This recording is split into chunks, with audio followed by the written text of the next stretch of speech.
Some people say the world is warming up, but here are some games that are cooling down. Welcome to Tabletop Shop.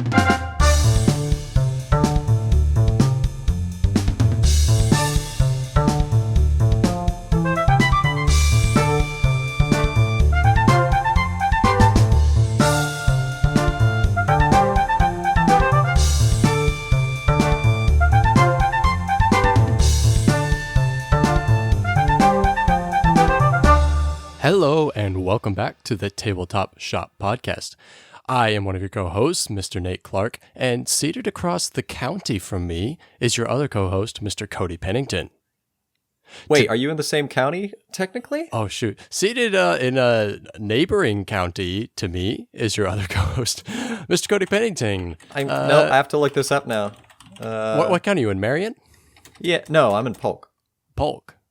This is what's Sheridan in? Great regional content for our listeners. For all the Oregonian listeners who know what's going on right now. Anyway, we're much closer than ever. Welcome back to the Tabletop Shop Podcast. Today, we are going to be talking about a game that actually has been talked about a lot, referenced a lot on the podcast, but never truly had the spotlight. And today, it will receive it. And then we will be talking about our top 5 games that we've cooled down on. Cody and I we've gone through different stages of our board game obsession, and we've definitely had games that we thought were hot, that we thought we liked, and we did like them at first, and then we played other games or better games or just stopped playing it for whatever reason. So we're going to be talking about those later on. I'm excited. It's going to be kind of a fun list. My list ended up being, I think, more interesting than I expected, actually. Yeah? Yeah. Here's the thing. I think your list is going to be more interesting than my list. Ooh, is that an insult? No, actually, although I see how it can be taken that way. No, I just think that my list isn't particularly interesting, but it's still going to be fun. It'll definitely, you know what, Cody, listen, that's the thing about this podcast. For you tuning in for the first time to the Tabletop Shop Podcast, it's always fun, all right? It's always fun. Only fun here. Cody, I have a question for you. Yay? Okay. I need you to pick between 2 things, all right? Here's your options. You can either have the Dune Imperium Deluxe upgrade set, or you can have the Exosuit upgrade pack for Anachrony. Which one do you take? Oh, definitely the Dune Imperium Deluxe upgrade pack, yeah. Really? That was quick. Those mechs are dope, but I've only played Anachrony twice, I think, and I'd probably much rather play Dune Imperium over Anachrony, so I'd get a lot more use out of those pieces. Okay, so you'd get more use, but which one do you think would embellish the game better? Honestly, still the Dune Imperium. I mean, there's so many more pieces. Just knowing that, like the mech upgrade pack comes with like 16 mechs, I think, and sure they look cool, but also the price point is like 50% higher on the Dune. The Dune upgrade is like $60, and the Anachrony one is like 40, really? right? So, but if you just have one, you know, if you don't have to worry about price. Yeah, I was gonna say, how about I just buy neither, and then I'll be fine. Yeah. Hey, that could be a good board banter in the future. Is it necessary to deluxify games, or which games do you need to deluxify? That's a real sentence. You mean like doing a list of like games that need to be deluxified? Yeah, or maybe games that have the best deluxify variants out there. Oh, okay. Well, that's weird because I guess it depends on if you're talking official or unofficial, because you can always deluxify from third party, like on Etsy. You know, we've talked about that in the past. True, very true. So maybe like officially licensed deluxifications? Well, what I will say, so that was something I actually received recently as a present, was the Dune upgrade pack. The reason I asked for it as a gift was because I knew I would never buy it, because I think the bang for your buck is not really there on it. But I was like, you know what? If I love the game, absolutely love the game, and if I received it as a gift, then I would be like, then I'd be really, really stoked, you know? But I don't think I could ever shell out the cash for it. And so sure enough, I actually received it as a gift recently. And so, haven't played with it yet, but busted it out and sorted everything. You know, it's got lots of organizers and whatnot. It's a little weird. It definitely fits it fits everything, Rise of Ix and Immortality, but it's not designed for Immortality, so I had to finagle it a little bit. But there's plenty of room. It's a big box. Yeah. Hey, let me just say, I'm excited for Immortality. That little tech tree looks fun. Yeah, we definitely need to play, and I can bring the deluxe version over, and yeah. Yes, Yeah, man. let's do it. It's gonna be great. All right. Move it to the top of the list. For those who don't know, which is actually going to be everybody, because we haven't really talked about this specific aspect, but we have this list that Nate has devised and I have helped edit of prioritized games we need to play while we are both in the same general part of the world for a while. So I've been out of the country for 9 months, and I'm back now, baby. But I don't know I don't know exactly for how long. So I've made a list of all the games Cody's acquired since I left and sorted them by how important they were for me to play. But now Dune Imperium just made it onto that list, which was definitely not on the list. So yeah. What is next on our list? I think it's got to be Wayfarers, man, or Anachrony. Hey. Yeah. Well, speaking of Wayfarers, how about I go first with what I've been playing? Ooh, all right. Ooh. Do you like that segue? That was pretty good, wasn't it? That was great. I love it when you wasn't point them even out. planned. Yeah, thanks, man. I think it just kind of adds a certain grandeur to it once I draw additional attention to it. Yeah, something about like breaking the fourth wall constantly is just really attractive in a podcast. Yeah. So anyway, I've been playing Wayfarers, and when I say I've been playing, I've only played it once, but it took like 3 different game sessions to finish it. Yeah. Just because I don't know, the first game session was probably an hour of just trying to figure out how it works.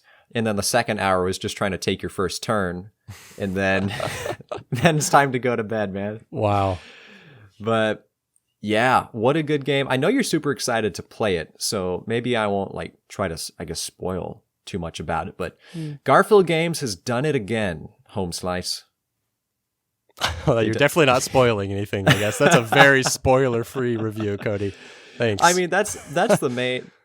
I guess that's the main part of my review, is just that with most heavy games I've played, you still have some semblance of an idea of what you need to do, like maybe over the course of the game, or at least what your first starting turn or maybe your first 2 turns can be.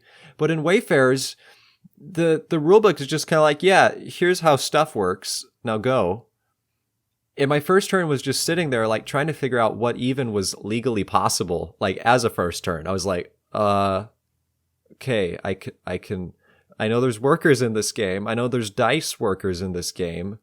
How do I even play them? Where do they go? Like what? So yeah, was it a exciting. case of like, I don't even know what to do on my turn? Or was it a case of like, I know what my options are, but I have no way really right now of knowing what the good options are?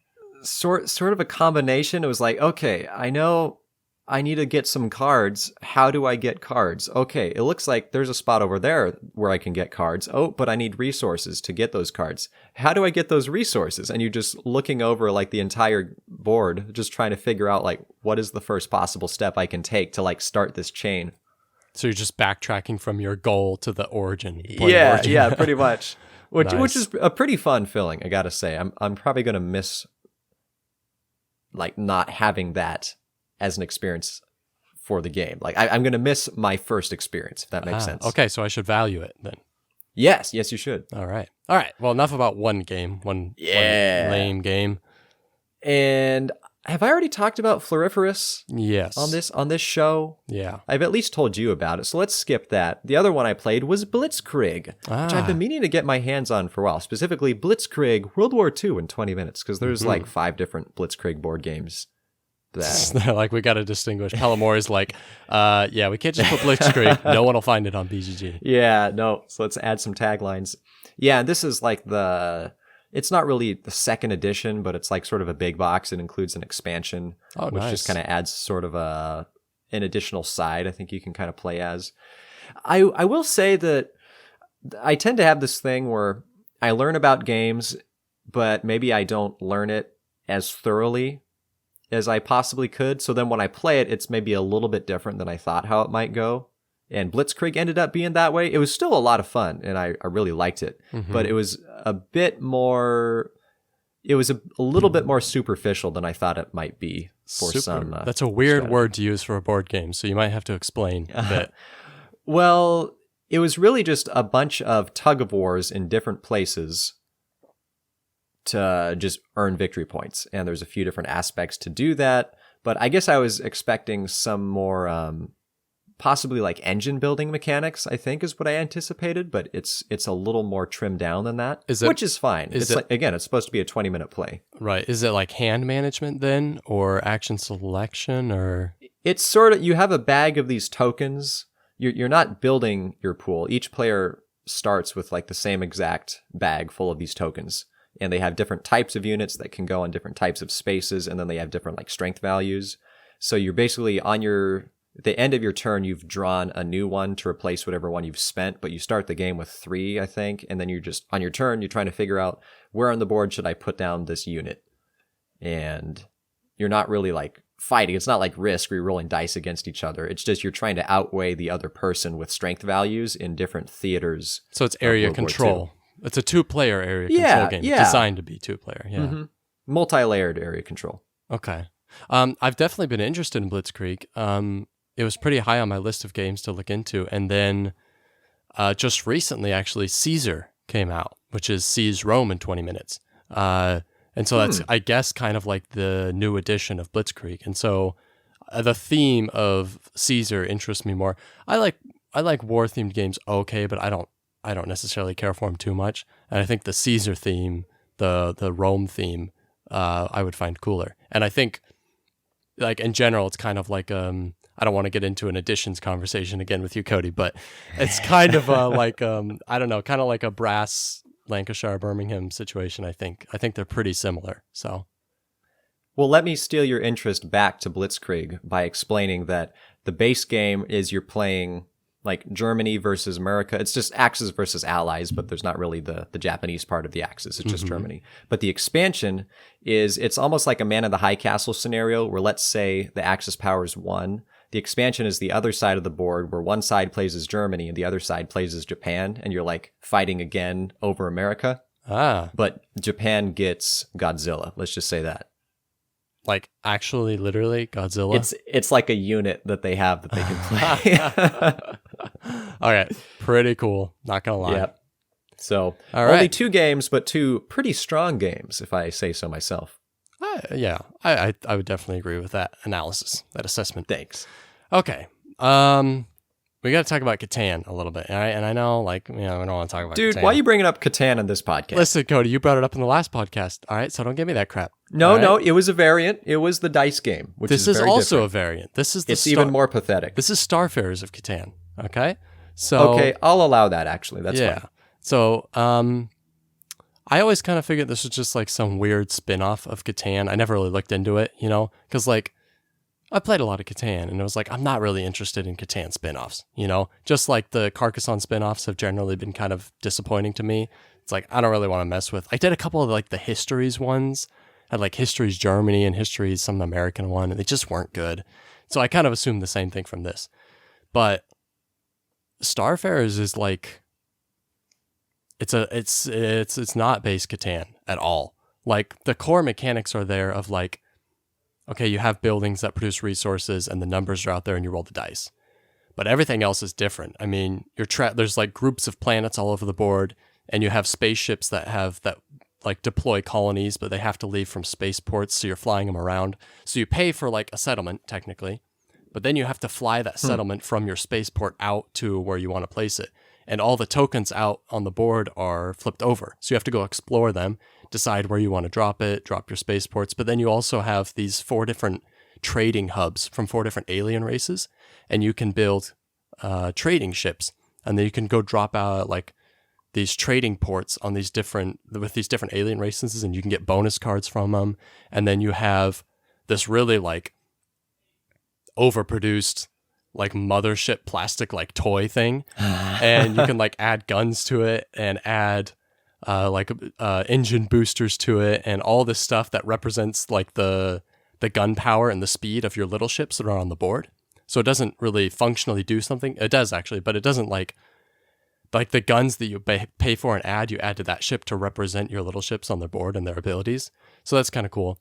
But then also there's these events, like as you're traveling, like every turn there's these little colored balls inside your big mothership, and you shake it and then you flip it and 2 of them come down into a clear cylinder, and whatever 2 come up determines your speed.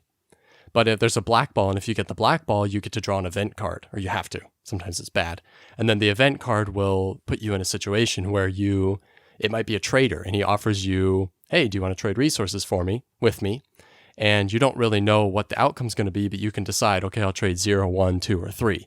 And then depending on the card, something happens, depending on how many resources you give up. Or a lot of the cards are like space pirates that you have to fight, or you can pay them off, or they might offer you like some, what's it called, like contraband or whatever, And so you always have to make a decision on these event cards. So that adds a kind of new flair into the game also. I played it a few times, actually, I think 3 times. And Anna really liked it a lot. She liked it more than I did. But in general, it's like it's much better than I expected it to be. I think it's a pretty good implementation of the Catan system into a game that has more replayability than just base Catan, for sure. Huh. What's really weird is if you just didn't use the words Settlers or Catan anywhere, like in that description, and you described everything else to me, like the last thing I would have thought is that this is a Catan-based game. Well, like it sounds very different. It still feels like it in a lot of ways. You still have 5 resources. You still have lots of different territories on the board with numbers, and you're rolling dice. So the core still feels like Catan, but like the other 50% of the game totally doesn't. And so, yeah, it definitely has a different vibe. I like it. And did you buy it? Or you just happen to play it? No, it was in Germany. A friend of ours had a copy. He had the original copy from 2001 or whatever. Oh. And so that was pretty cool. We got to play that. But then they remastered. They did a second edition in 2019, I think. So, really? Yeah, we were playing the OG. And another game he had was Starships Catan, which is the 2-player version of Starfares for Catan. I'm very confused now. So we played the 2-player version of that. It was a lot like Rivals for Catan, actually. It had a lot of similarities to Rivals. Okay. But anyway, so we decided to play it, and Anna was like, you know what you should do? She's like, you should write down your impressions of this after our first play, and then after we play it a second time, you should write down your impressions, so you have recorded how you felt after the first play and how you felt after the second play. It's like, all right, that's a good idea. So we played it once, and like I said, it's kind of like Rivals. I thought it was a decent, okay design, but if the game felt too long, and the reason it felt too long was because it felt like there weren't enough points that could be obtained by the two. There's a finite amount of points that can be obtained in the game, but you still have to get 10 to win. Okay. And there's not a lot of extra points out there other than what's possible. And so it felt like we were really just kind of grinding for points at the end, which kind of sucked.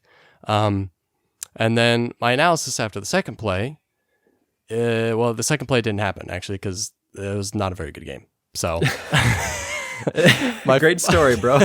My analysis from the first play is determined my opinion of the game, and I'll never play it again. So all right. Also played a little game called The Border. I'll kind of skip over this one. It actually came out last year or something. I talked about a game a while ago called Würfelland, which is it's a dice rolling game where you have all these colored dice and you have all these colored sections on your board, and you're kind of Yahtzee style, rolling 3 times, picking what to keep. The other players get something left over, and you're filling in sections on your mat. It's okay. The Border is a better version of that with a little more strategy, but still, it's you play it twice and you're like, all right, I don't really ever want to play this again. So, but it was all right. It was all right. I like how you said you're just going to skip over this, but then compared to how much I talked about Starfares of Catan, I feel like it was skipping. All right, so let's skip on over that. What's next? Yeah, we'll skip over that.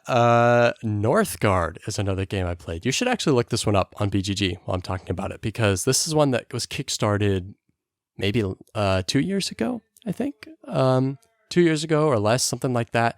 It's based on an RTS, an Age of Empires style game. So Northgard is a computer game that's like this, you have your base, and then you got to build up your army, and you got to balance your army with your taking care of your citizens or whatever, and food and exploration and all that. You're juggling all that at the same time.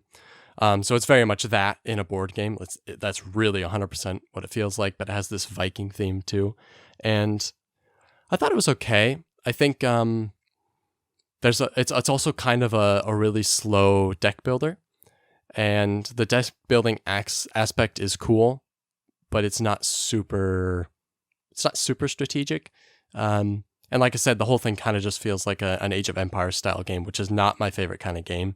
Like, I never really enjoyed Age of Empires or that kind of stuff. So it's a little more fun in a board game format, I find. I think maybe I comprehend it a little bit better. And it's not, what do you call it? It's not like real time either. That's something I really struggled with Age of Empires. It's like, the time is such a stress. But, it's a turn-based board game, so it's not as bad. But the production quality is very good. And so it's a very enjoyable game to look at while you're playing, I guess you could say. And the actual experience is good enough, I think. And I think for people who are fans of the computer game, this is a must-buy for sure. Yeah. I do really like RTSs, so I'd be curious to give this one a try. I think you would enjoy it a lot. It felt like Heroes of Land, Air, and Sea light, It felt like that kind of experience, but a little more comprehensible. Like, I walked away from Heroes of Land, Air, and Sea, like, scratching my head, like, I don't really know what I was doing most of the game, Like, that's a complicated game. This is a much more kind of streamlined, digestible version of that. So it's fun. Yeah, it's fun. All right. Cool beans. Last but not least, we played Obsession. Last night? Yeah.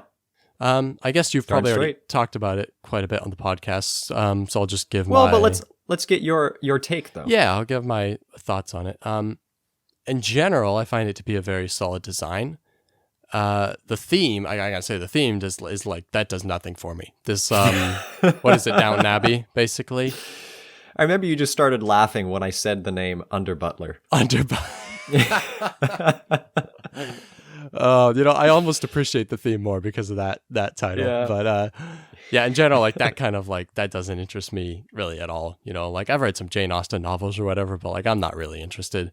But in general, the game is really solid. And what you talked about when you first talked about this game on the podcast was that, like, the game itself is not that complicated, but, like, trying to understand it from square one is really complicated. And I want that 100%, like, I definitely understand what you mean by that, because granted, it was late and I was sleep deprived, but also I was like, by the time you finished the explanation, I was like, what do I do?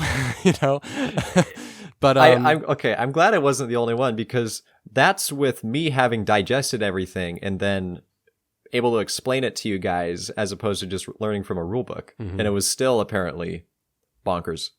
Yeah. But yeah, no, I think it's pretty solid. I would like to, I would appreciate if there was more, if you had, I don't know, I feel like I wanted to buy more tiles than what I bought, And a lot of times the tiles you buy, you only get to use like once. And so the game is long as it is. It's long enough, I guess I should say. But I almost wish it was like 20 rounds. You know what I mean? Like, I want a few more purchases and a few more, I want to get to use a few more buildings. Do you know what's cool is you just flip the board over and it's the extended version. And now there's four turns around instead of 3. That's right. You just told me that. You told me that last night. I totally forgot. So actually, but the thing is, I wouldn't want to do it with 4 players. I would do it with 2. Okay, I would do the extended with 2. And I think it'd be a much better experience. But yeah, I think it's definitely a solid game. It's a good purchase, Cody. Hey, thanks, man. I'm glad I finally got my hands on it. It was hard to find for a long time. Really? Like, just out of print, I guess. Yeah. Yeah, or it was just like really expensive, and then I just happened to find it on some obscure like game. Like, I never heard of the website. I think it's literally just a storefront somewhere that also sells their stuff online, and I saw it for like a reasonable price. Normally, you'd find it for like 80 plus, and I got it for like 65 or something. I think. Did you find that via like Board Game Oracle or Board Game Atlas, or how'd you come across it? Sometimes I'll actually find some better deals than just Board Game Atlas if you literally just Google the name of the board game and then click the shopping tab. That's fair. Like, and then it will just pull up like random stuff sometimes. Huh. Okay. So, yeah. Well, good to know. But I will say, for those people interested, both especially Board Game Oracle is a little bit smoother, but Board Game Oracle and Board Game Atlas are both pretty good resources for checking prices across a lot of online storefronts for different games. So I will say, for Board Game Atlas, though, one of my favorite things is when it shows like deals of the day, and then it shows a game marked off for like $60 on sale for $150. But also, and you're like, what? I don't know what it is about Board Game Atlas, but sometimes they're like, they're like their system gets screwed up and they'll get tricked by like these scam. And so sometimes it'll be like Caverna for like $3.99, and it's like, what? Caverna for $3.99? And then you'll click on it, and it's like some like deluxe, it's some like upgrade pieces or something. Yeah. It's like a single card or something. Yeah, exactly. So they're whatever it is, like algorithm or whatever, is not as refined as Board Game Oracles. So I haven't used Oracles before. I'll have to give that a try. I think it's the better service. But all right, Cody, that's a good what is it? Half-hour start as usual to our podcast. Hey, yeah. Hey, but at least we're talking about new games now and not every game that we've played in the past week. Yeah. Yeah, and we're actually recording on a consistent basis from now on, I expect. Yeah. So weekly releases coming up, yo. Yeah, baby. All right. Well, let's move on to our much anticipated game of the week that I actually didn't mention yet.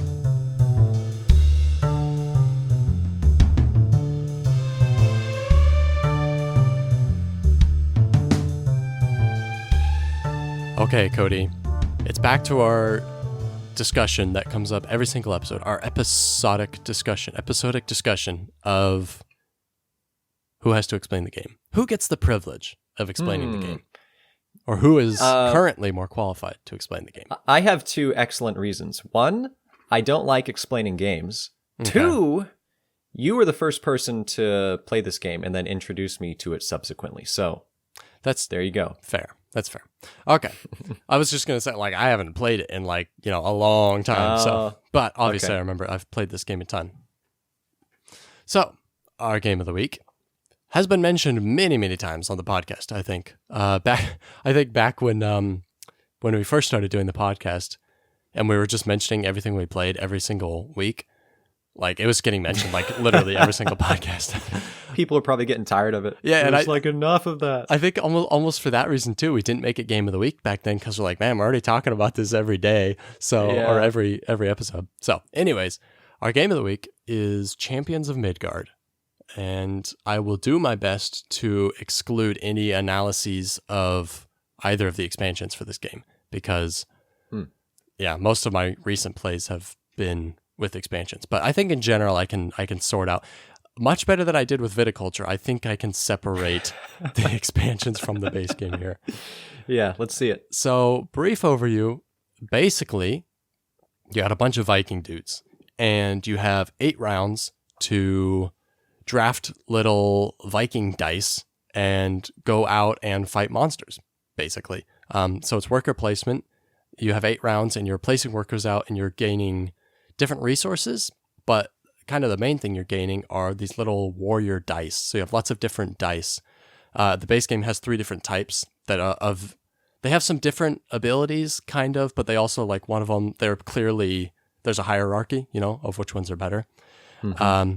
And so you're drafting those, and then you will assign them to different monsters that you want to go fight. And so there's some, like, basic monsters at the top that you can just go to and fight. But then there's some other monsters that are, like, across an ocean. And so you have to either buy or rent a ship and then sail a ship across the ocean and deal with a random, like a little event card that might be bad or nothing, which is good. And then once you've gone through all of that, and you also have to bring food to feed your guys on this journey. Once you've gone through all of those steps, then you can fight a really, really powerful monster. No, they're not necessarily too much more powerful, but the rewards are much greater than the other monsters that are easy to get to. So, yeah, it's basically just 8 rounds of, like, getting dice, assigning dice, fighting monsters. A lot of dice chucking in this game. For a Euro-y kind of style game, there's a lot of dice chucking, dice-based combat. Yeah. Yeah, well described, especially when you get the all quiet events when you're sailing across the ocean. I just remember, I think it was the last time we played, which obviously had to be close to a year ago now. Jeez, yeah. It's like you sailed a whole bunch of times, and all you flipped over, like, every time was the all quiet card. And I was just like, no. Well, the thing is, like, so you have these event cards when you go to fight the monsters, and a handful of them are just all quiet, nothing happens, smooth sailing, But a lot of them will make you lose a food. Or it'll make you lose a warrior, or something like this will happen. But the thing is, it's not too painful because usually when you go on a voyage, you factor in that a negative card could come up instead of just factoring in that, it'll probably be an all quiet. You plan for the worst generally. And so when it comes up, you are hopefully able to deal with it, Yeah, sometimes you can get burned if you're really trying to allocate your dice across multiple locations, which can be risky the more locations you're choosing. And sometimes oh man, okay, I can barely fit 2 guys on here in one food. So let's hope nothing bad happens. And then it does happen and you're like, I suck. There's a lot of, I don't know if you would call it push your luck because, so let's say you pick 2 different spots that you want to fight monsters. Then you allocate all your dice at the same time after you've picked the spots during the action phase. Then you allocate dice. And so there's kind of this weighing the odds, okay, I have 5 dice and I'm fighting 2 battles. Trying to decide which dice to send to which fight is really stressful sometimes. Yeah. Which maybe I'm getting now into the things I like about the game. Should we just start doing that? Yeah, of course. Go for it. Okay. What I was going to say is this game has a cool multi-layered worker placement aspect because you have actual workers, like little meeples that you're spinning around for the first part, or I guess the first phase of a given round, where you're collecting resources, you're collecting warrior dice, you're maybe collecting victory point based cards, you're doing a couple of different things. And then once everybody has placed their meeples, then you assign your dice to different locations. So it's 2 levels of worker or dice placement, which is kind of cool. So I think maybe this came up once before, but would you personally consider this would you say dice placement is a mechanism in this game? I don't really know how you're going to specifically define dice placement. If this falls within the legal definition, because technically, yes, you're assigning dice, you're placing dice.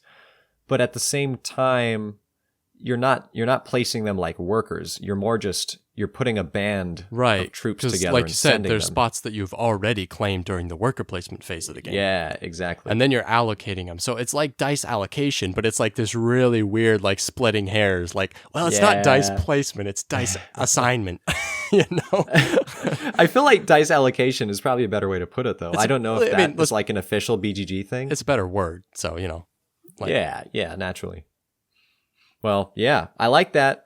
I like the rolling system of how there's multiple rounds of combat. You can try to figure out, some of my dice have shields, and when they show a shield, they're going to block a damage that the monster may deal back to us. But if you lose a dice, you actually get to choose which of the dice you're going to discard. It's not Yeah, even if it was the one that rolled a shield or whatever, you can choose to get rid of that one. Yeah. Yeah, exactly. They can I don't know, shield someone else and then take the hit. So that's kind of clever. But also, and combat is simultaneous. So the monster will say how much health it has and how much damage it deals.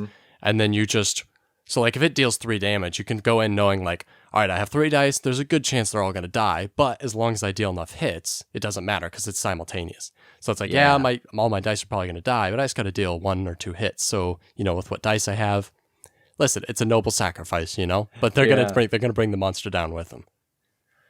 Some of the monsters are pretty cool though too, because they're not necessarily just as simple as they have health and damage. All of them are going to have health and damage for the most part, but then there's a couple of them, and now I'm not really sure which of these are going to fall into expansion content, just because I've also been playing just the expansions with everything, so it all mixes together. But there's the cider drugger, where once you start fighting him, he does no damage to your guys, but you start losing points every round that you can't kill him. I believe all of the ones that are not. I believe all of the ones that have some sort of special ability are all expansion. I think in the base game, all the monsters are just straightforward attack and defense. Yeah. They may have limitations though on you can't send swordsmen to fight this one. You can't send spearmen. That's at least in the base game. That can be, especially for first time players or second time players, that could be an oversight that really bites you because a monster might have this little symbol on it, which it's obvious, but it's if you're playing for the first time or something, you might not really see it, that says you can't send a certain type of die to this, and you might commit to that and have mostly that type of die, So, but I think it's, I don't know. I don't really know. I wonder why they added that into the game, just to add an extra factor in, because I don't really know if it's needed, honestly. Maybe they obviously they probably probably the first prototypes didn't have that requirement, and then maybe for some reason during play testing they realized that it would help for some reason. I don't know. Just add some spice to the decision making, maybe. Yeah, I guess maybe just a little bit more variety in a way, I guess. Yeah. In planning, I mean, you have to make sure you have the right dice depending on which specific enemy you're trying to fight. Yeah. But enough about these lame monsters. Let's talk about the characters, the hero cards. Oh yeah, a little bit of asymmetrical player powers. Yeah, and I feel like it's a good balance of adding some unique playabilities without like too swamping the game with having like these really bizarre, like unbalanced characters. Well, the thing is, there's enough rules and there's enough different resources. There's actually a lot of different resources. You have food, you have wood, you have money, you have glory, and then you have, I guess, points also could kind of be considered that as well. And so you have like 5 different things, as well as dice that can be, so like kind of 6 different things that can all be manipulated, you know? And so when you have that much and you have this much going on within a game, there's a lot of little rules that you can mess with for player powers. So that's good. Yeah. Mm-hmm. Yeah, it is pretty cool. And this will maybe come up in the dislikes, so maybe like a mini spoiler for later. I feel like the game can be a little samey, but the characters, I think, can still help kind of switch up the game a little bit. If you can play a different character you haven't played as before, their ability may be drastically different. They may incite you to focus on something else that you might not focus on otherwise, or they may just kind of break a certain thing. Like there's the one where you can spend your glory to do your rerolls, but you still get the points. Whereas normally, if you spend glory, you lose to perform you a reroll, the points that you won't get the points. So it's like, oh well, I might as well just like spend all of these and just keep fighting people. Yeah, I think the player powers are well done. I think they add in some spice, but I don't know if they add in a ton. Like I don't know if that's like the redeeming factor of the game getting kind of samey, you know. I think. But yeah, I think they're decently good. There's one that I don't like because I think it's overpowered. Do you know which one I would say falls into that category? Is it the one where you can take from it's like the trade port for free? Yes, you don't dude, have to pay the gold. That is OP. Yeah, that's pretty strong. But I like the trading port in the game. So like all the different locations you can place workers at are all set. They're all, you know. Actually, no, they're not. Okay, so that's another thing I forgot about. So there's most of them are set. Like, it's like, okay, they're the same every game. Then you have a deck of cards that has 8 cards, one for each round. And so that spot changes every single round. And it's usually pretty cool. But then you also have a few, depending on how many players you're playing, you add in some extra like tiles at the top. And so there's like 10 or 12 tiles and you put out like 2, 3, or 4 of them. And so that is also actually that is actually what helps a lot with kind of mixing the game up, because there's going to be different options for worker spaces every time you play, a different combination of options, while still keeping the core necessary ones. Yeah. And I think the more players you play with, the more of those market stalls you play with each game. So it helps scale the game pretty well. Yeah, it helps scale the game and add variety into the game at the same time. Yeah. You know? Because like, okay, we're playing with 2 players, so we only put 2 out, but we don't know which 2 are going to come out, you know? Uh-huh. So, yeah, I think that's a really good way to scale a game, I guess, if you can add variety and scaling at the same time. Yeah. Well, speaking of variety, that's kind of the other thing I really like about the game is the scoring variety specifically. It's not quite a point salad because there are some much stronger things that you'll probably want to focus on for getting points. But it is cool that you can get points from your little objective cards things. If you can collect glory, you can cash those in. There's the whole blame token system. Oh, the blame tokens, man. Whoever doesn't fight the troll, is going to receive blame, and then they can be passed around. Like that just hurts. Yeah. When you're like, oh man, I really want to go for one of these blue cards to complete a set, because if you have a set of a red, blue, and a yellow, that's an extra 5 points at the end of the game. But I have too many blame tokens. Like if I don't fight the troll, I'm going to be netting like another negative 5 points this turn. Yeah. No, I think the trolls are really good. Actually, a really good kind of factor that's added into this game, where it's like this. It's almost like this obligatory. It actually is obligatory in a way, because if nobody fights it, everyone gets a blame token. Yeah. And so it's like brutal. Everybody actually wants to do it because they don't want to get blame tokens, and they want to do it because you can actually. if you kill the troll, you lose a blame token and you give one of your blame tokens to someone else. And so it's really advantageous to attack it. But sometimes there's another monster out that you really want to go to. And that's the thing, is you claim the monsters you're going to fight during the worker placement phase of the game. And so there might be another spot you really want to go to. Maybe like the axe diceman, which are the best dice. Maybe they have accrued 2. And like getting those 2 axe dice is really, really good. But if you don't, if you take those axe dice guys or whatever, probably the other person's going to take the troll or whatever. And now you just forfeited that really good thing to do. So there's a lot of, I like that. That's one thing I like about this. I really enjoy the level of player interaction in this game. You're not fighting. You only fight monsters. You only fight neutral enemies. You're not fighting each other, but you are fighting during the worker placement phase a lot. There's a lot of like trying to guess what the other people are going to do and kind of ranking. Like, okay, I have 3 workers. Here's the things I really want to do this turn. And then kind of ranking them by like how important they are. Like you would in any worker placement game, where everyone's sharing spots. It's like, here's what I want to do. Okay, what is Cody going to want to do? And trying to weigh like, what you should do in what order. I like that. And it works really well in this game. Mm-hmm. Well said. Okay. Negatives. You want to dive into negatives? Not really, but yeah, let's do it. Okay. Negatives are so negative, dude. It's so 2020. All right. I'll start us off. I would say that definitely the first round, maybe the first 2 rounds feel a little too slow for me. And I don't know. I feel like I say this a lot about games. Maybe I just don't like slow starts to games. But, I feel like in the first round, you might get a die or 2, especially if you're playing with 4 people. Like, you might get 1 or 2 dice, and you might not even fight a monster in the first round. And then you're like, okay, I got to fight a monster in the second round. But like, it feels so tight the first couple of rounds.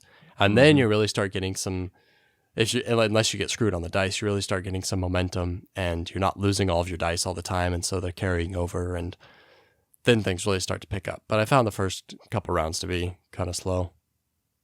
Does that bother you at all, or do you not even notice that?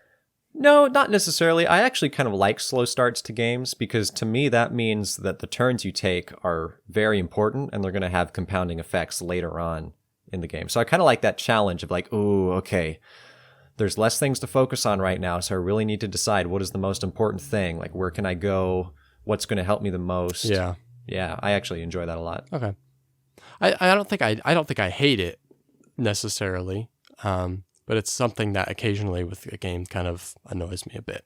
But of course, dice in general, like sometimes the dice can just really screw you and just make you really angry. Even occasionally, it can be the matter of like who wins and who loses, And so that's kind of like. That's where the expansions help, actually. I'm just going to say that's where the expansions help. But even without them, like, it's still a really fun game. It's just like sometimes you can just get really screwed, and the other person might win because you rolled poorly and they rolled well on a few different important combats, And that's just how it is, because there's a lot of dice rolling in this game. Yeah, you definitely can get burned by the dice. I think it was actually in a previous episode that I told you the story when I was playing. Yeah. And I had like a single worker or a single dice assigned, and it was like one of the best dice. We only had a small chance of like rolling a blank. And I had like 6 or 7 horns. It's probably the biggest fish thing. It was probably maybe like 5 horns, let's just say that. And you can spend a horn to reroll a dice if you don't get a result you want, but you lose 2 points every time. But it's like I was so committed to getting this one monster, and all I needed was a single hit, and I went through every single horn, and I think I may still not even actually beat the guy. I don't know. That's just unbelievable. But yeah, and that's obviously like a very rare case of just like exceptionally bad luck. But for sure, usually at least once in the game, you're going to get screwed pretty bad on a combat, and it makes you pretty angry because you're like, there was nothing I could have done. The dice just, but it is what it is. The only other thing that kind of bothers me about this game is the meeples. Everything. So this game, it's got a nice Viking theme. It's got a lot of cool art. It has a very like strong vibe to the whole game. And then you have these like practically neon like Carcassonne meeples that you're using on the board, and it's a total like aesthetic disconnect for me. It's like, so actually I had this other game that had like these like brown, gray, like kind of like military green colored meeples. And I substituted all those into my copy of the game because they fit the aesthetic of the game so much better than these like ugly Carcassonne meeples that just like, it's like, how could they not have thought of like, okay, just like even something, even a better color at least, if not like a different shape or something, you know? So that what's funny is you introduced me to the game. And so that was just what I thought Champions of Midgard was those cool looking, like relevantly colored meeples. And then when I bought the game for myself, we're like, what are these piece of crap, like red, blue, yellow meeples? Like, this is not Champions. I'm surprised your first thought wasn't that they were doing what Akrotiri did, so that you could combine and play with 8 people. Like, oh, I must have the second edition of the game. Dude, that's a genius idea. Let's have an 8-player Champions of Midgard tournament. Honestly, I'd be down. 2 boards, 2 sets of expansions. Yeah. We could do it. Like together, we have one die for every other player every round. What? 1 die for what? Yeah, the dice they accumulate every round, but it's only like 1 dice per spot. So it's like there's only 3 dice getting put out every round. But if you're playing with 2 boards, then there would still be 6 dice getting put out. Oh, 2 boards. Yeah, I get what you're saying. I'm saying I'm bringing my copy over. We both have the base game with both expansions. We just play a mega game, man. I don't know where we're gonna find people to do this, but you know what we should do is not waste our time doing that and resume working on our list. Our list? Oh, like our top 5 games? games? Priority list of games. Yeah, that we need to play. Priority list. No, not that. I was like, you already want to... I mean, like, I feel like we've left out a couple little things. There's a couple other sets, like stacks of cards that affect the game. You've got your rune cards, which are these little like bonus ability cards, which are actually generally pretty powerful, but they cost you a wood and they cost you like an action to get them. But they're very powerful cards, and they can have some serious, like, you can get a lot of points off them, or like a really like important second chance or whatever occasionally. So I think there's one that like it lets you double the points you get from a monster. It's like an extra 50%. I think it's an extra 50%. Oh, 50%. That's right. So if you're killing like a 12 monster, you get like 18 points off it, which is like a lot for 1 turn. Yeah, and all of the cards themselves are worth anywhere from 1 to 3 points, depending on how good the ability. Like the better the ability, the less points the card itself is worth. So that's cool too. The cards themselves are worth points. But so that's a fun little side thing that almost feels expansion-y, you know? Like it's definitely not an essential part of the game, but it adds a little more spice in, you know? And then you also have the endgame scoring cards that you can get more of whenever you want. So that's an interesting thing in a game. Usually endgame scoring cards are like, you know, like Obsession, for example, it's like, all right, there's a set point in the game where you'll get different objective cards and you can get rid of some. Or a lot of other games, it's just like you get what you get at the beginning, or you draw 3, keep 2 at the beginning, or whatever. But this is like, no, here's a spot on the board. You can go to this spot as often as you want and get as many endgame scoring cards as you want, you know? But still, it doesn't get used very much because there's so many other really important spots and you only have a few workers, you know?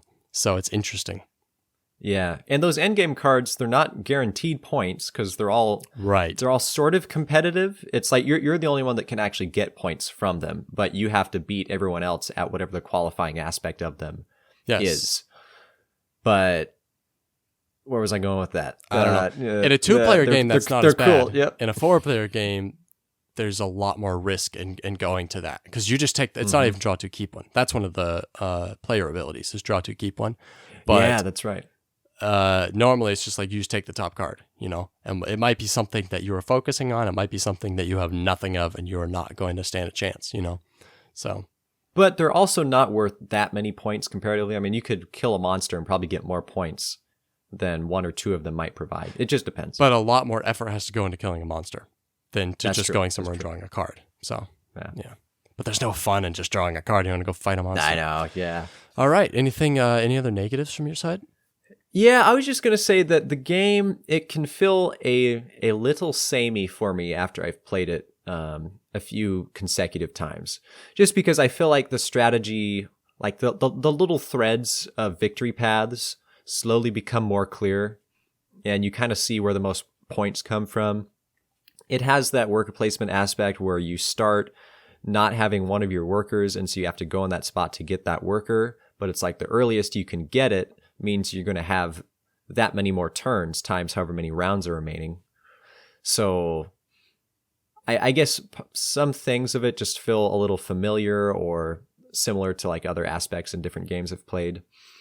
I mean, all that to say, I still always enjoy coming back to it, but I think after I bought it and then played it like a few different times, I was like, okay, I could probably set this aside for a while because I'm not really getting that much different of an experience as I might want. I think that's fair. I definitely think that's fair. Even I think the expansions do a really good job making the game more strategic, especially, and just adding spice in. But still, like, definitely, it's not a game I would want to play every single week either. Mm-hmm. Like, it's something that like once a month, definitely. Like, I'll play this once a month, for forever from now on. Like, I could definitely do that. But once a week is like, there are some games I could play once a week, definitely. But this one, it would really start to feel samey if you're playing it too much too often. Yeah. Yeah, a little bit much. Those expansions, though, we don't have time to get into them. No. But specifically, one of the expansions really makes the game. It's really good. All right. As we sit 50 minutes into our podcast, possibly even Classic. 51, let's jump into our list, Cody. Our top 5 games that we've cooled on. So how did you approach making this list? Making it and sorting it.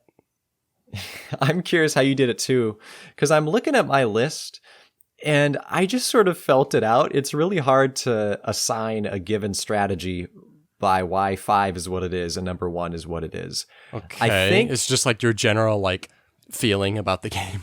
Yeah, it's sort of ambiguous because I didn't really go like it fell this many places necessarily. So like the game that fell the most on my top 100 would be like number 1. That's not really how I did it.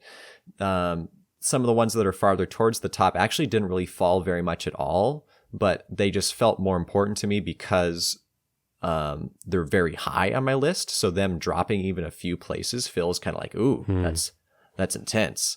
So it was, I don't know, sort of a combination of those things. Probably the lowest ones on my list are games that it doesn't matter that much that I cooled down on them. Or you didn't cool down that much on them. Perhaps, yeah. Let's go with that. The way that that's the way I did it was kind of like, well, first of all, the way I like, because it's getting to the point where like I've played a lot of games where I can't just go like look at my list of games I've played. It's like it's getting harder and harder to like go through all the games and make lists. But so I went to BGG because pretty much every game I've played is on my BGG collection, and I've ranked and I've rated it. And so I went to my BGG and I sorted it by rating and started at the bottom. And I just started scrolling through my so like the games that I've rated the lowest and then in ascending order. And I just started looking for games that I had at one point really enjoyed quite a bit or whatever. And so that was how I got quite a few of the games that are on this list now, because I think probably all of the games that are on my list were in my top 100 at one point, and I think only one of them is now. And so a lot of these games have cooled so much to the point where they were in the top 100 and they completely fell off my list. So, and then, I basically sorted them by the general vibe of how much the difference I felt like between was of how much I enjoyed it to how far it kind of fell in my mind. So like my number 1 probably has like the biggest difference between how I used to feel about it and how I feel about it now. Yeah. Yeah, let me throw one other caveat in for mine. I specifically did not include things like Catan, Dominion, or Carcassonne, just because I feel like that's a bit of a given that those were the intro games that you played, and when you're first getting into the hobby, you thought they were amazing, and then you played literally any other game, and you started enjoying them less. So I feel like those were like kind of cheap to throw in, so I did not include them. Yeah, I also actually didn't include games like that, but actually that's more so just because the other games that are on my list just qualify better anyways than those ones do. So, I mean, Carcassonne, Dominion, and Catan, but only Catan with expansions, all of those still fit into my top 100. Base Catan wouldn't even be close, but Catan with Seafarers and Cities and Knights is on my top 100. Those are actually all still top 100 games for me. And yeah, of course they've dropped and they will continue to drop probably, every single year, slightly, more or less every year. But yeah, none of them made the cut for this. So, well, enough of this prologuing. Let's get into our list. Who should start? That was like a 4-minute pro. That was unnecessarily long, man. Everyone's clicked away at this point. It's just you and me. You know what? We're doing this because we love it, Cody. Just Let's keep telling do it, yourself dude. that. All right. I just want to hear what your list is. That's what I'm here for. My number 5 is one of the first-ish games I bought when I was getting into the hobby. This is a Knizia game, 2-player card game. It's not Lost Cities. It's Schotten Totten. I think you and I maybe played this together once. I think like once. Yeah. Here's the thing. I will say I really respect the design still. It's kind of a not really set collection, but basically you have like 9 different sections you're fighting over, and you're playing cards from your hand and trying to make different combinations of cards to win those sections compared to what your opponent plays on the other side. And so, different it's kind of like in a poker style, like different combinations have different values compared to one another, and whoever plays the better set of 3 cards on one side wins that. And so you're trying to win either 5 of the 9 tokens or 3 in a row and so it's a fun little, and it's got the same kind of Knizia special where it's like, hey, rules really simple, but you're going to be faced with some really, really difficult decisions regardless, And so I played it a ton, and I feel like I've reached the point where actually, I'll tell you exactly what point I reached with this game. I took it to Germany, actually, because it's really tiny and it's a fun little card game. I took it to Germany. I think we maybe played it once, and I accidentally left it in Germany, like when I came back. Like I forgot I even brought it, So that's how far Schotten has fallen. Okay, so it's still man. in Germany in a cupboard inside the Machikoro expansion box. I won't even get into that, but that's where it is.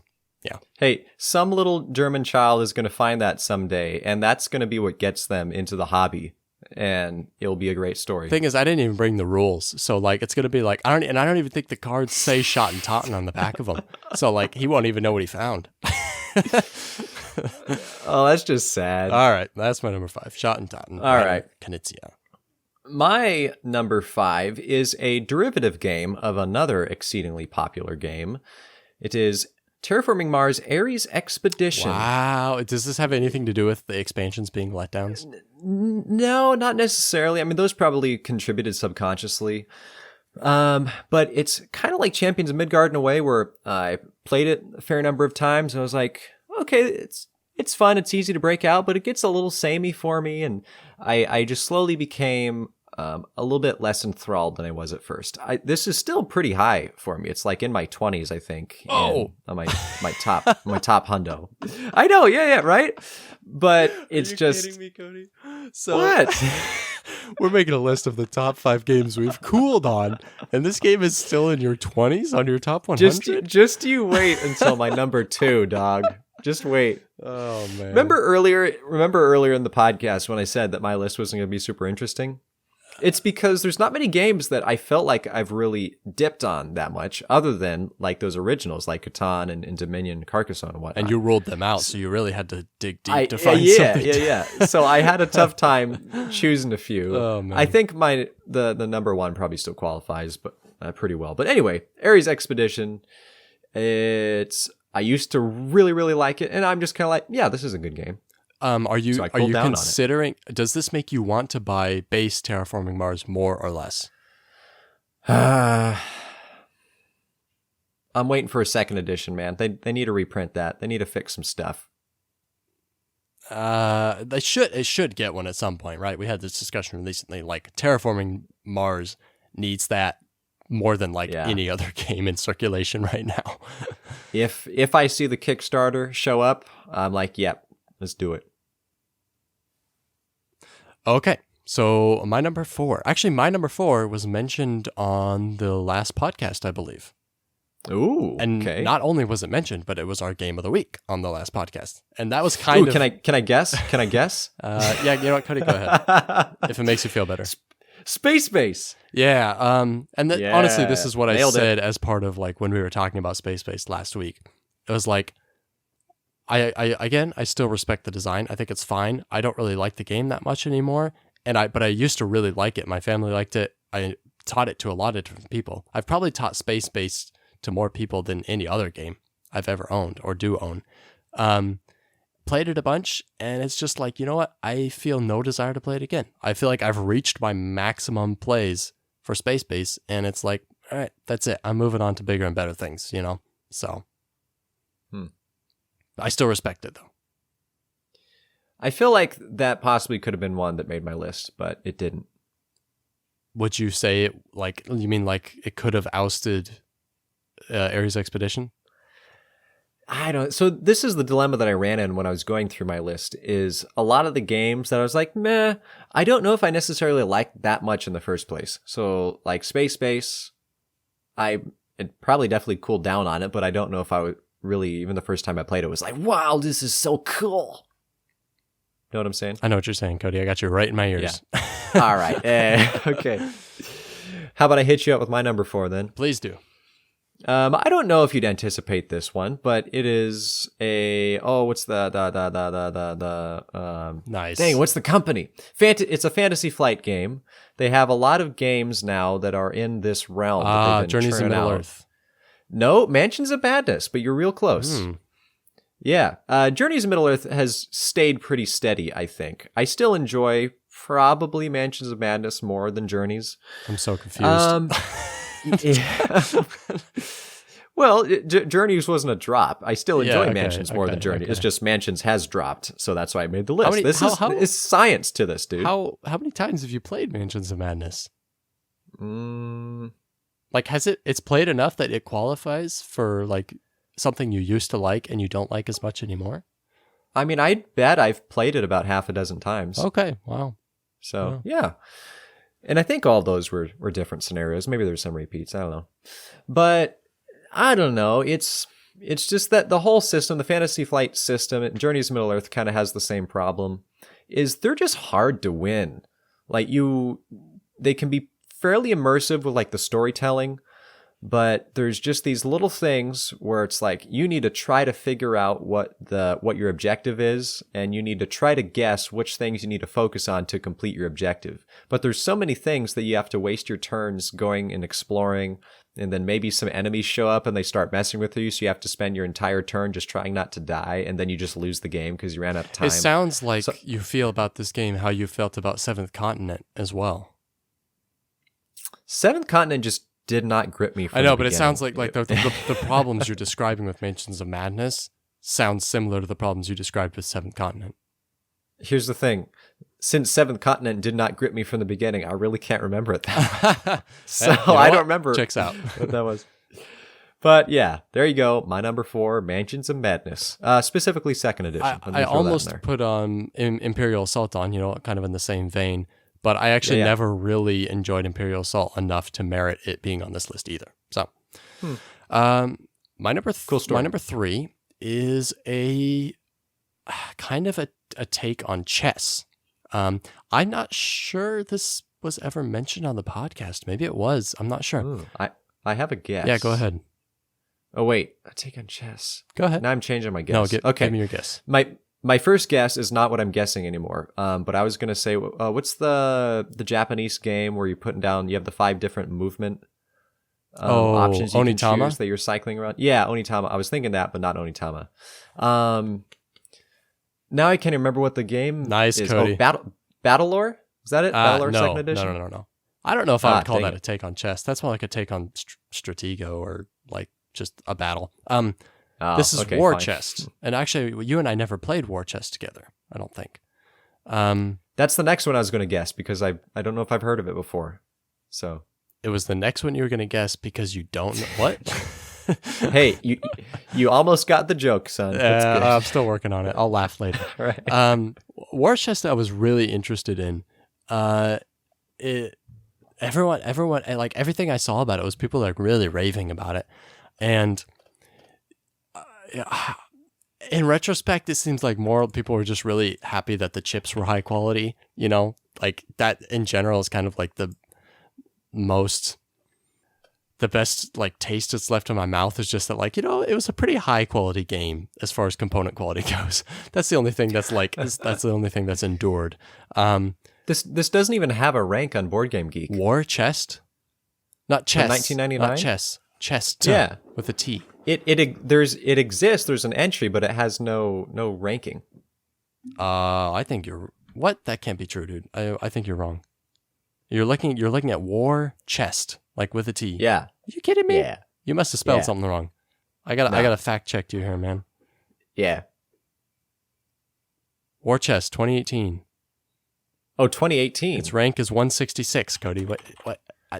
Well, because this is like basic. Do you know how to use a computer? Is it War Space Chest? It's war. It's war chest, Cody. Ah. Okay, do me a favor now and look up War Chest, no spaces. Oh, you did. Why would you do it?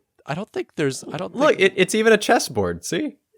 Okay, but like war chest is it's not one word, Cody. This looks like a cake. What is this? War chest 1999. All right. Is it not one word? Come on. I'm sorry. I should have specified. This is War Chest 2018 edition. Thank you. I don't even know what I'm talking about anymore, Cody. Did I explain the game yet? Did I? You cooled down on this dope chess game. I thought it was really liked. cool. I thought it was really unique. And after I played it a few times, like I played it a couple times, and I was like, "Wow, this is super cool." And then like I started to realize that like it's just not that cool. Like it felt like it didn't feel like there was a lot of wiggle room with the strategy. And that's the thing about this game is there's a lot of different characters that you can potentially have in the game that move differently and attack differently and whatever. But in general, it was just like we'd start playing and it'd be pretty obvious right away who had the better characters, and then that person would just win, And so it dropped. I liked it a lot, and then it dropped really fast, really quick, like really hard, really fast. Then I sold it. As an alternative, let me point you over to this game called War Chest, no spaces, from 1999. It looks like a cake. All right. I said that once. I'll say it again. Okay. Well, how about I hit you up with my number 3? Is that a rhetorical question? You want an answer? Or? I was waiting for some sort of response, just to know that you're still alive at least. Thanks, dude. All right. There is a dual version of this game that came out recently. Does that give you any ideas? Dual version that came out recently. Tokaido. No. Well, I don't know, because I felt like that was a really good guess. Splendor, I guess. Then. Yeah, Splendor. Well, it's not Splendor Dual, because that's Did the you dual ever version like as we Splendor established. this much that it like? I think I used to. I think it kind of fits in my early days for early games. It was probably a little bit later though, like definitely post Catan. And it was fun. And then it just became less fun. Wow, that's the description of the list. Yep. I don't know if I have much more to say about it. It's just everybody knows Splendor. We still own Splendor. I probably would have sold Splendor at some point, except Kirsten still enjoys it, and it just is a good like gateway game. If you have some people over that aren't really big gamers, you can teach them Splendor. That should be your goal, Cody, to find a game, and despite your wife, to find another good entry game that kind of can fill Splendor's shoes, and then you can get rid of Splendor. How about the Thanos version? All right, my number 2 is I have nothing to say about your Thanos Marvel Go for printed it. Do crap. it. My number 2 is a sad story. It's a really sad story. You introduced me to this game. We played it, and I was like, "Whoa, this game is." Now, to be fair, I hadn't played that many games when we played this one.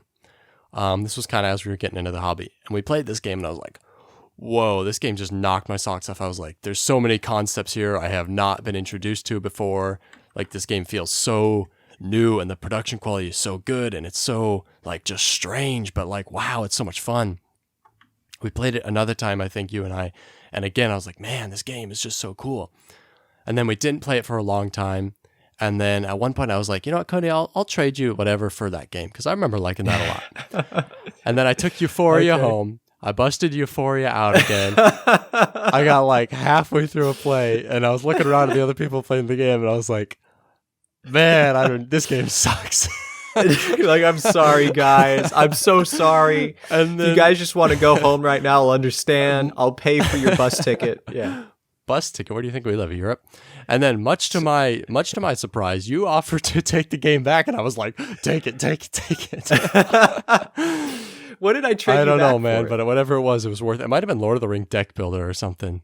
It probably was. Which is ironic because we like traded each other. It's probably games. What you traded me from the first place for. Might have been. You know, we're both happier now. That's all that matters. We've learned a lot about ourselves and what we like. And I still haven't played Euphoria since I got it back. You never will again. All right. Go ahead. All right. My number 2. This is complicated, and if you mocked me for my number 5, you're going to mock me for Hold up, what was your number 2? Ares Expedition. Okay. Is this Yeah. game in your top 10? Yeah. Oh, Cody, get out. You need to play more games. What is this? Okay, well, here's the thing. A game dropping a single space in your top 10 is significant, right? Is that what it is? It dropped one? If a game drops from like 67 to 68, that's not huge. That doesn't matter. That just means you, I don't know, played a different game. This is Everdell. Okay. So, but when we started this podcast, Everdell was at number 4. I've over the past 5 minutes, I've since moved it down to number 6 as I've been looking at my list, and it's probably going to keep falling because I haven't really closely reevaluated my top games for a little bit. I just know in my heart of hearts that I used to love Everdell, and it's still pretty good, and it is worthy of praise. But I have become a little bit disenchanted with the card system of that game. It's specifically very the card system. Driven. Okay, interesting. Yes, it's very luck driven. I mean, when you have a big deck of cards like that, where building your tableau really relies on good card synergies, you need a good mill mechanism. So like Wingspan, all the cards are different.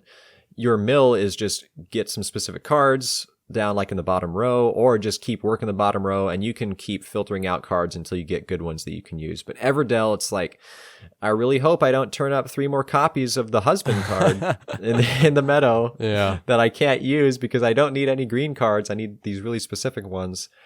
So that's where it's complicated for me, because it's very adorable. It's great art. Andrew Bosley, he does some good stuff, and there's still some fun aspects and mechanisms to the game. I like the worker placement.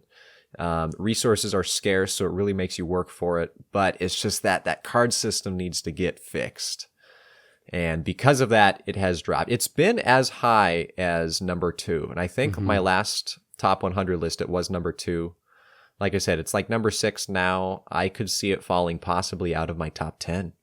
I wonder, like... Yeah, I can understand what you mean when you're talking about like something dropping within your top 10 versus within your top 100 as a whole. Like obviously, there's a lot more that goes on when like you drop something from 4 to 5. You know, like that's like, unless a game shoots up like Arc Nova did on the top 100 BGG, where it's like, unless you play a game that just comes out of nowhere and you're like, whoa, okay, this is like going super high on my list, Unless something like that happens, it's a much more slow process when there's shifts in your top 10. And so I can understand your reasoning. I think I'll give you not nearly the amount of grief that I would give you for the Ares Expedition one. Thanks, man. It's good because this is the number 2 on my list. All right. My number 1, you actually already mentioned earlier, Cody. You had a prescient moment. Ooh. You know what it is. Is it TM? Is it what? Terraforming Mars? Terraforming Mars. Yeah. No, man. That game's great. This hasn't dropped for you? No, not really. No, this is Battlelore 2nd Edition. Man, I watched... My prescience comes through once more. I watched so many videos on this before I got this game. I watched so many videos, like reviews and like even playthroughs, man. That's the thing. I even watched playthroughs. Dude. On Battlelore 2nd Edition. And that's in depth. I was like, wow, I just need to get this game, but like it's like out of print. And finally I found a used copy online. I was like, boom, yes, like Battlelore 2nd Edition for like $40. And I think the first time I played it, I was so hyped that I was like, yeah, this game is great. I think I played it with John, my friend John. Yeah. And he also likes, he's a Memoir 44 fan, which is the same system as Battlelore 2nd Edition. And so he was also pretty pumped about it and like, yeah, this game's awesome, you know? And then, I don't know, maybe like the same week or a week later, I took it and I played it with you. And you and I played it. And it was a much less, like, it wasn't a huge drop, but it was like, it wasn't as much fun. And then your takeaway was like pretty critical. And I was like, yeah, okay, I can see what you're talking about it. And then I played it again with like Reagan or something, my little brother. And like by the end of the game, I was like really bored and I never played it again. And so I think I only played the game 3 times and there were pretty significant drops in my like excitement level for the game. And by the end of the 3rd play, I was like completely done with it. So it's pretty sad. I'm glad I could be the voice of reason for man, you. you initiated my detachment and subsequent selling of Battlelore 2nd Edition. Yeah, Battlelore. I just remember I beat you when we played, and I still came away from it like, I don't really enjoy that. It was dumb. It was way too luck based. And I felt like that's the point. It felt like a dirty win. Right. And I felt like the board was too big also, where you couldn't get all of your troops like actually getting involved with the action or even being in strategic positions or whatever. It felt like it was too big. And then like the dice were just awful. So, but the minis were cool. The minis are cool, but that game, I'm looking at it again. It's like a game that it doesn't deserve its minis. It doesn't deserve. Well, it's the definition of Ameritrash, I think. Like there are some interesting factors to it, but general, it's like, whoa, cool minis, dragons, eagles, like, oh yeah, so like, and then it's like, just roll some dice and see who wins, you know? Yeah. If only there was a game called Battle Space Lore, Cody, maybe from 1999. Get out of here, man. Get out of here. Let's get your number 1 over with. Man. All right, okay. My number 1. I don't know if there's a good hint I can give you. Give me a hint, Cody. Gosh, dang it. Give it away immediately. Tom Lehman. Oh. This deserves its spot on your list, Cody. Okay. Throw it. What you got? It's well, you said throw it, so now I'm wondering if you mean Roll for the Galaxy, but I'm guessing Race for the Galaxy. Ooh. Yes, it is RFTG Race specifically. Yeah, Race. I don't own it anymore. Let's just say that. Oh yes, this used Cody. To be, yes. Yeah. I sold it. This was pretty high for me. It probably was. I want to say it was like as high as 17 or something for me one time. And in a weird way, I miss it. You know, you do not, I miss Cody. it, dude. You know, actually, I do miss it. Speaking of prescient moments, I don't know how long ago, maybe 5, maybe 10 episodes ago, we were talking about this game, and I told you were never going to play it again, and you adamantly disagreed. And this is a victorious moment for me. Maybe I can blame Kirsten. Honey, I know you're listening to this right now. This is your fault. Maybe not. I don't know. Maybe Nate was right. Listen, you were right about Battlelore, Cody, and I was right about Race. It's Roll for the Galaxy's fault because it kind of fixed some things. Here's the deal. What I miss about Race for the Galaxy was the simplicity of it. I love that it was just cards, and then you played some cards from your hand, and the currency you used to play cards from your hand was other cards from your hand. So it was just very refined. It was very in-depth strategy and hard to like understand with all the symbology and everything. Just all smashed into just a deck of cards. So that was cool. But I don't know if it just became kind of samey or it just kind of hurt your brain sometimes, or maybe it just felt like the payout wasn't as significant. It was a low scoring game. Like I'm not like a pro player for it, but I feel like a good score was like 30, like maybe a really good score was like in the 40s. And it just felt like you did a lot of work for not much payout. Yeah. You're just playing to win, like basically. Just playing to win. What are you even saying, Cody? I'm just here to win. But yeah, Roll for the Galaxy added. It kind of took the same system and added a few other ways to go about it and made it more fun to kind of collect different dice that you could use and then dice that you can use in different ways. So you actually have actual currency that you're basically spending to play these things as opposed to the items themselves. So yeah, Race fell, just kind of stopped playing. I know Kirsten really didn't like it that much. And so Good because for that her. just kind of stayed there. But at the same time, I also just didn't really feel that inclined to try pulling it out. And I was like, yeah, I'm probably never going to play this again. And the box was kind of dumb. It was like this huge box with like a couple cards in there. It's like, this could be, I don't know, like Rivals for Catan. Dude, I was just looking at, I just saw Yahtzee earlier. Like my parents have a copy of Yahtzee. And, yeah. It's a Race for the Galaxy size box, like same size box for Yahtzee. It's like literally some dice and a piece of paper. It's like, why? Yeah. Why, dude? No, I'm glad to see that. That's my number one. I'm glad to see that in your number one spot. I'm glad to hear you got rid of that out of your house. So I hope to see it again someday. No, you don't. I do. There's one thing that almost made my list, and actually by all rights it should have. So I have an honorable mention that I feel like I need to mention honorably here. Is this your number 6? Well, it is and it isn't, because like emotionally, as far as like how much I like the game and how I feel about it now, this game definitely qualifies to be on the list somewhere pretty high up. But I felt like I was too naive when I first learned the game, and I was too young into the hobby that I felt like Era of Kingdoms I just couldn't qualify, because I did like Era of Kingdoms quite a bit when I first got it. And like, obviously, I don't need to get into it. We've ripped into this game a ton on pretty much anywhere that you and I have produced content on the internet. We're ripping into Era of Kingdoms at some point. So it's not that hard to find content like that from us. But and now I recognize this game for, you know, the disappointment, and I'm not going to be too mean. The disappointment that it is. I was going to say some other things, but I used to like it a lot, but like I said, I feel like I was too naive and too new to board games when I liked it, that I didn't want to put it on the list. So, and I know you never liked it enough to put it on the list, probably. No, I did enjoy it at first. I think I also had that same naivete. I think I probably just started playing other games, and I probably was just coming off of it from the high of like, I backed this on Kickstarter. Yeah, Look, right. There's a card in here that I submitted the name for, and I was like showing it like to my family and everything, and then I was like, this isn't a fun game.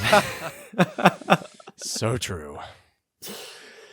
Michael Arisman, if you're listening right now, I respect that you produced a game, because that is hard. But come on, man. Hey, Nate said it, not me. Not me. Yeah. If you email us angrily, address it to Nate. We accept any and all emails. Yeah, speaking of emails, hey, thank you guys for listening. You should email us. Yes, please. Comment on any of our videos. Comment things nice, please. Tell us how much you love our stuff. And please, if you would, follow us on all of our different platforms. Give us some ratings, some thumbs ups, some, you know what, word of mouth recommendations to your board game groups. Whoa. How about that? You know, let's introduce a new vein of communication.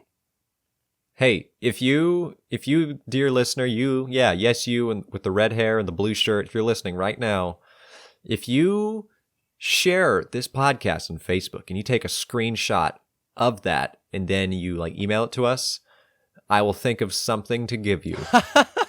Wow, this is like the most like unofficial lawsuit is like waiting in the bushes. All right.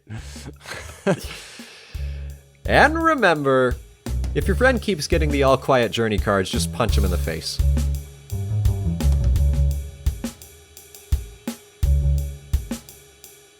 Whoa, hey, you're still here. Sup? It's me and Nate. Did you snap? Was the snap part of the outro? Yeah, it's going to be in there. Okay. Cody's fine. Nothing broke. Yep. Yeah, it's us from the podcast. Good to see you guys. Can you put some like crickets in the background when we're doing this? Because this is terrible. No, it's just going to be silence. I'm going to drop a pen, see?